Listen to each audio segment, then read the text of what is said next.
শুভ সকাল বন্ধুরা, কেমন আছো? নিশ্চয়ই খুব ভালো আছো, আমিও ভালো আছি। আজকে সানডে, কিন্তু জানো আজকে অনেক আগে ঘুম ভেঙে গেছে। তারপর উঠেছি 5:30 উঠে গেছে। আমার এখানে মানে আমি ফ্রেশ হচ্ছি, তখন অ্যালার্ম মোবাইলটা বেডরুম থেকে নিয়ে এখানে রেখে দিয়েছি। আমি জানি তো অ্যালার্মটা বেজে উঠবে, অ্যালার্মটা বাজছে। আমি আবার বলছি আরে উঠে গেছি। উফ, আমার সকালবেলা ছাদে গেছি আজকে, একটুখানি পাইচারি করছিলাম, খুব ভালো লাগছিলো ছাদে। পাশে বাড়ি দিদি ছিল, সে হচ্ছে কী ভালো লাগে বলো ছাদে এখন। তারপর টুকটাক কাজকর্ম যা হোক সব এক একজন করে মেয়ে উঠলো, আগে তার মেয়ের বাবা উঠলো, বিছানা সব গোছানো সব কমপ্লিট। মেয়ের বাবা হরলিক্সের জলটা গরম হয়েছে, এবার আমার চাটা বসিয়েছি, দেখি কী হলো, গ্যাস অফ হয়ে গেল কেন। এবার তাড়াতাড়ি গ্যাসটা মানে কী জানি না কী কারণে গ্যাসটা এখনও 5-6 দিন যাওয়ার কথা আছে, একটা হিসেব থাকে তো, 5-6 দিন যাওয়ার আমার দেখি গ্যাসটা ফুরিয়ে গেছে। তো তোমার দাদাভাই তখন হরলিক্সটা কিনে যাক ও থাকতে হয়েছে, তাহলে আমাকে একটু খাটনিটা কম হতো। ওই সিলিন্ডারটা চেঞ্জ করে দিল না, তো আমাকে আবার ওটা নিয়ে চেঞ্জ করতে হয়। তারপরে আবার চেঞ্জ করে চাটা করা হলো। এই যে ও বেরিয়ে গেল, বাজারে বেরিয়ে গেল, এবার আমি চা নিয়ে বসলাম। মানে এত গরম, মানে প্রত্যেকের মুখে কথা যে আর পারা যাচ্ছে না। দেখো কাজ করবো, একটু কাজ করলে না পুরো ঘেমে যাচ্ছি। বিছানা ঘরে তুললাম, একটু কাজ করলে ঘেমে যাচ্ছি। আর ঘেমে গেলে যে কাজ করতে কি কষ্ট, এই যে পাখাটা বন্ধ করেছি দম বেরিয়ে যাচ্ছে। মেয়ে পড়তে আর মেয়ের শরীরটা খুব পরীক্ষার সময় খারাপ হয়ে গেল। এই যে বসেছে এখন, আমি বললাম যা একটু ম্যাথে তো স্যারকে বললাম যে একটু আগে পড়িয়ে দিই। বলছে না আমার ওই ডেট ছাড়া হবে না। ঠিক আছে যাক, আজকে কালকে থেকে তো এক্সাম, তাহলে চলো সঙ্গে থাকো, দেখতে থাকো।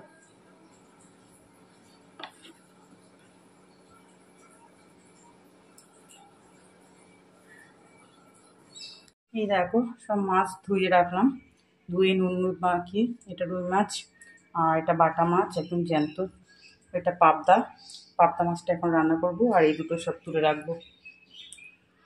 মেয়ে বেরিয়ে গেল খেয়ে, এবার আমাদের টিফিনটা একটু করে নিতে হবে। দেখো এবার টিফিনের জন্য ধোসা বানাবো, তাই গরমে না ইডলি ধোসা এগুলোই ভালো লাগে জানো তো, লুচি টুচি একদম ভালো লাগছে না খেতে। এই জন্যই মানে পুরো মানে এই মাছটাই এইগুলোই টিফিন করছি। এই যে ধোসার ভিতরে না, আর আমরা ধোসার ভিতরে এই আলু স্টাফারটা বানাই, এটা দিয়ে খেতে ভীষণ ভালো লাগে। ওই কারি পাতা সর্ষে ফোড়ন দিয়ে আলুটা ম্যাশ করে দিয়ে দিয়েছি, তারপরে মশলাটা দিয়ে করে নিয়েছি, ওই যে মশলাটা সোমবার পাওয়া যায়। এবার দেখো ধোসাটা দেখো, আমি আর ধোসা কিন্তু তেল দিই না, প্রথমে যেটা তুলি ওখান তখনই চাটুতে সামান্য একটু তেল দিয়ে দিই, বাস তারপরে না জলের ছিটে দিয়ে তুলি, আর খুব সুন্দর উঠে যায়, খুব ক্রিস্পি মতো হয়েছিল। দেখো যতটা আমার চাটুর সাইজ ততটাই ধোসাটা হয়েছে। বাস এবার টিফিন তো এক একটা করে করছিলাম, আমার জন্য একটা করলাম, তোমাদের দাদাভাইয়ের জন্য দুটো। তার মধ্যেই দেখো তোমাদের দাদাভাই চলে আসলো, ওই মেয়েকে দিয়ে আর কিছু জিনিসও নিয়ে আসলো। আবার এই যে সাবানটা চেঞ্জ করতে হবে, গ্লিসারিন দিয়ে দিয়েছিলো, আর টুকটাক পোস্ত গ্লুকন্ডি এগুলো সবই আছে, বিস্কুট সার। তারপরে দুজনে গরম টিফিন করে এবার রান্নাটা বসাতে হবে। এই যে দেখো পাবদা মাছগুলো না ভীষণ ফোটে জানো, তার এই যা গরম, তার মধ্যে গায়ে যখন গরম তেল পড়ে বুঝতেই পারছো। আমি তো সরে দিয়ে তাড়াতাড়ি করে গ্যাসটা সিম করে দিই, যখন দিই তেলটা গরম করে গ্যাসটা সিম করে মাঝে দিয়ে ঢাকা দিয়ে দিচ্ছি। তারপরে দেখো একটু পাঁপড়ও ভেজে নিচ্ছি চাটনির সঙ্গে খাওয়ার জন্য। পাঁপড় ভাজা হয়ে গেল আমার। এবার আলু করলা ভাজা, রোববারে যেটা আমার মাস্ট মনে করতেই হয়। আগের সপ্তাহে তো মানে সেদ্ধ দিয়ে দিয়েছিলাম, হ্যাঁ তখন তোমাদের দাদার সেটা করা ভালো ছিল না, যেন আলু করলা সেদ্ধটা দিয়ে দিয়েছিলাম। গরমে সেদ্ধটা খাওয়া উচিত, তবে একটু ভাজাটা ভালো লাগে খেতে, ওটা করলাম। এবার দেখো মাছগুলো সব ভেজে নিলাম, মাছ ভাজা হয়ে গেছে। এবার সর্ষে পোস্ত এগুলো করবো না, একদম হালকা করে করব, যেহেতু এখন মেয়ের এক্সাম চলছে, ওই জন্য মানে আর একদম মানে কোনো রিচ খাবার করব না। যা গরম, কালো জিরে ফোড়ন দিয়ে আলু বেগুন দিয়ে ধনেপাতা দিয়ে ভীষণ ভালো লাগে কিন্তু পাবদা মাছের এই ঝোলটা জানো তো। দেখো বেগুনগুলো একসঙ্গে ভাজলাম, বেগুনগুলোকে তুলে রাখলাম ভেজে। আর মশলা বলতে জিরে নুন হলুদ কাঁচা লঙ্কাগুলো যে বড় না, আর কি ঝাল কি বলবো। তারপরে দেখো এই নুন হলুদ জিরে আর কাঁচা লঙ্কা, এই তো মশলা দিয়ে আলুটাকে একটু কষিয়ে নিচ্ছে, দিয়ে তারপর জল দিয়ে দেবো। আর এদিকে দেখো এই যে আলু করলা ভাজা হয়ে গেছে। দুদিকেই দুটো করতে হচ্ছে, সানডে মানে তো আমার এরকমই চলে তোমরা জানো। তারপরে দেখে একটু টমেটো দিয়ে দিয়েছিলাম, টমেটো কটা দিই না আমি বেগুনের ঝোলে, সামান্য একটুখানি একদম, তার কারণ এগুলো তো রাঁচির টমেটো খুব একটা টক হয় না, তবে একটু দিয়ে দিলাম বাস, কারণ রেড চিলি দেবো না, একটু কালারটাও যাতে ভালো আসে। এবার দেখো এই যে মাছগুলো দিতে যাচ্ছিলাম, দিলাম না পড়বে না সহজে, হাত দিয়েই দিই। কয়েকটা মাছে আবার একটু ডিমও আছে, পাবদা মাছে। আর মাছের ভেতরে না ডিমটা খেতে ভীষণ ভালো লাগে। তোমাদের দাদাভাই আবার খায় না, আমাকে খুলে দিয়ে দেয়, আমাকে বা মেয়েকে। তারপরে দেখো ওদিকে মাছের ঝোলটা হচ্ছে, এদিকে একটু আলু করলাটা আমি কড়া ধুয়ে বসিয়ে দিলাম, অল্প একটু বড়ি ভেজে নিলাম, 5 ফোড়ন সোমবার দিলাম কড়াতে। আর পুঁই শাকটা কাটাই ছিল ফ্রিজে, জানো তো, আর ডাঁটাটা বেশি হয়ে গেছে শাকের থেকে। তবে খেতে কিন্তু ভালো লাগে পুঁই শাকটা বেশ। এই যে দেখো মশলা বলতে একটু জিরে গুঁড়ো দিয়ে দিলাম, নুন হলুদ আর একটু চিনি দিতেই হবে একটু শাকে, আর কাঁচা লঙ্কা দিয়ে দিলাম, বাস। এবার গ্যাসটা সিম করে ঢাকা দিয়ে দেবো। এদিকে মাছের ঝোলটাও দেখো হচ্ছে, ফুটছে মাছের ঝোলটা। এবার একটু গ্যাসটা সিম করে দেবো, আলুটা যাতে সেদ্ধ হয়ে যায়। হয়ে এসছে অনেকটা, দেখো মাছের ঝোলটা আমার হয়ে গেছে। তো এবার একটু ধনেপাতা দিয়ে দিলাম। ধনেপাতার ঘরে একটুখানি ছিল, তারপর তোমাদের দাদাভাই আবার মেয়েকে দিয়ে আসার পথে আবার একটু নিয়ে এসছে, জানো তো। বলে আমার তো মনেই ছিল না যে এই ধনেপাতা রান্নার কথা। আমি বললাম না, আছে একটু ঘরে, যাক আর একটু বেশি করে দিয়ে দিলাম ভীষণ। আর ধনেপাতা তো এইটুখানি দিয়েছে অবশ্য 10 টাকার, তবে ছোট্ট ছোট্ট পাতার ভীষণ সুন্দর গন্ধ, জানো তো। এই দেখো পুঁই শাকটা আমার হয়ে গেল।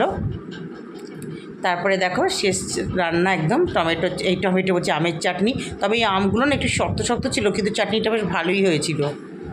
দেখো রান্না টান্না হয়ে গেল, গ্যাস মোছা গেল। এখানে কয়েকটা বাসন রয়েছে, আর এদিকে বাসন সব শুকিয়ে গেছে, যে বেসিন টেসিন পরিষ্কার হয়ে গেছে, এদিকে বাসনও শুকিয়ে গেছে। এগুলো সব পরে তোলা হবে। এখন আগে কাছাকাছি করে স্নান করতে যাই, প্রচণ্ড ঘেমে গেছি। এরকম পুজো দেওয়া হয়ে গেল রোববারের। এই যে আজকে 2টো নীলকণ্ঠ পেয়েছি। এই দেখো দুপুরবেলা এখন 2:15 হয়ে গেছে, খেতে বসে গেলাম। আলু করলা ভাজা, এই যে যা যা রান্না করেছি, পুঁই শাক, মাছ, পাবদা মাছ, আলু বেগুন দিয়ে চাটনি, পাঁপড় আর দই পরে খাবো। খেয়ে দিয়ে উঠে দই খাবো। যে 3 জনে ভাত বেড়ে নিয়ে বসে গেলাম। মেয়ে খাওয়া স্টার্ট করে দিয়েছে, ও তো অনেক সকালে আজ টিফিন খায় রোববার। এই দেখো বন্ধুরা, দই পেতেছি দেখো, একদম মানে বেশি হয়ে গেছিলো, প্লেটটা দিয়ে ঢাকা রেখেছে তো একটু উঠে গেছে করে। এবার 3টে ছোটো বাটিতে দেবো। দেখো একদম দারুণ জমেছে দইটা। এটা হচ্ছে টক মিষ্টি দই।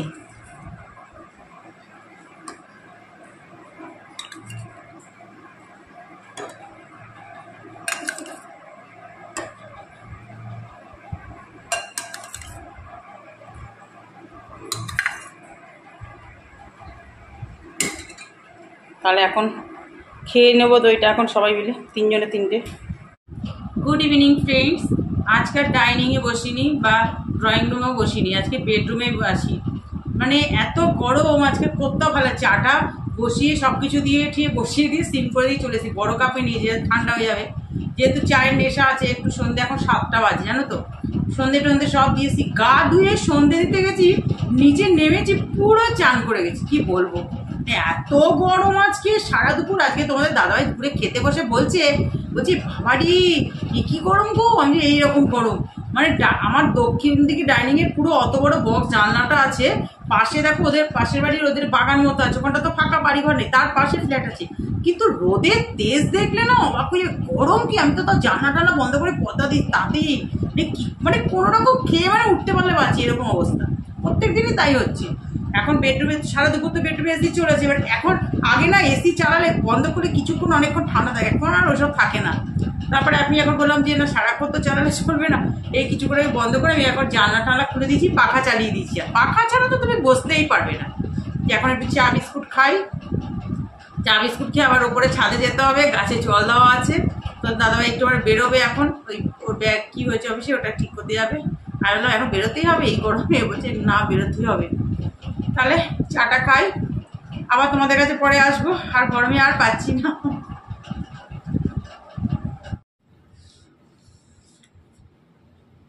দেখেই বুঝতে পেরে গেছো, বলো কোথায় এসে গেছি। সত্যি তাই, একদম বেডরুমে এসে গেছি। খেয়ে দিয়ে একটুখানি ছাদে গেছিলাম, হাওয়া দিচ্ছিলো অনেক। আজকে রান্না বান্না সব করে একটু, মানে রান্না বলতে ভাত রান্না করলাম, সব গরম টরম করে, তারপরে কালকে সকালে সবজি কেটে, যেটা সকালে অফিসে রান্না, তারপরে আম কাটলাম, কেটে ফ্রিজে ঢুকিয়ে রাখলাম, ভাত খাওয়ার সময় খাবো। এইসব কাজগুলো সেরে টেরে তারপরে ছাদে গেছি আজকে। আমি ধরো 9টার পরে 1 ঘন্টার মতো ছিলাম ছাদে। বেশ সুন্দর তখন হাওয়া দিচ্ছিল। যেই গেলাম, তোমাদের দাদাভাই আমাকে ডাকছে, ও আগে গেছে, যে এসো এসো খুব সুন্দর হাওয়া দিচ্ছে। গেলাম কিছুক্ষণ বসলাম, তারপরে হাওয়াটা বিদায় নিল। আবার হাওয়া দিচ্ছিল, মাঝে মাঝে হাওয়া দিচ্ছিল, তবু ভালো লাগছিলো। তারপরে নাচ চলে যাই, ভাত বাড়বো, মেয়ে খাবে, সবাই খাবে। তা মেয়ে সন্ধ্যেবেলা কিছু টিফিন খেলো না আজকে, ও 2টো বিস্কুট খেলো শুধু। তারপরে ভাত টাত খেয়ে আমরা তাহলে একটু যাই ছাদে। এই একটু মানে একটু হাঁটছিল, বেশ হাওয়াটা দিচ্ছে, কিন্তু হাঁটছি, একটু হাঁটছিলাম। আজকে তার সন্ধ্যেবেলা আজকে হাঁটিনি জানো তো। আর বাপাটা আজকে খুব ব্যথা করছিল, ওই জন্যই আসলে হাঁটানি। কিন্তু কি ঘেমে যাচ্ছি, হাঁটলে কি হাওয়া দিচ্ছে কিন্তু হাঁটছি, ঘেমে যাচ্ছে। আমি বলছি তোমাদের দাদাকে, বলছি তুমি থাকলে থাকো বাবা, আমি চললাম, আমি বেডরুমে গিয়ে ঢুকে পড়বো, আর পাচ্ছি না। এখন 11টা 20 বাজে। এই দেখো আজ গরমে কী সব হয়েছে, এখানে একটা কি হয়েছে, কি ব্যথা। এগুলো সে পরোটা মাখলাম, মানে মারাত্মক পেন, এটাতে হাত দিতে পারছি না। এখানে চুল টুল বেঁধে একদম অনেক উঁচুতে উঠে রেখে দিয়েছি, আর ভালো লাগছে না। ওই যে আর একজন মোবাইল ঘাট দেখছে, সবই তাই। মেয়ে শুধু এখন একটু পড়ছে, এখানটায় রয়েছে। আমি ওকে বললাম আর বেশি রাত্রি করবি না, শুয়ে পড়। তাহলে আজকে ভিডিওটা এত পর্যন্তই। সবাই ভালো থেকো, সুস্থ থেকো, আর আমার ভিডিওটা দেখে একটু লাইক করে দিও, একটু সাবস্ক্রাইব করে আমার পাশে থেকো। Tata, good night.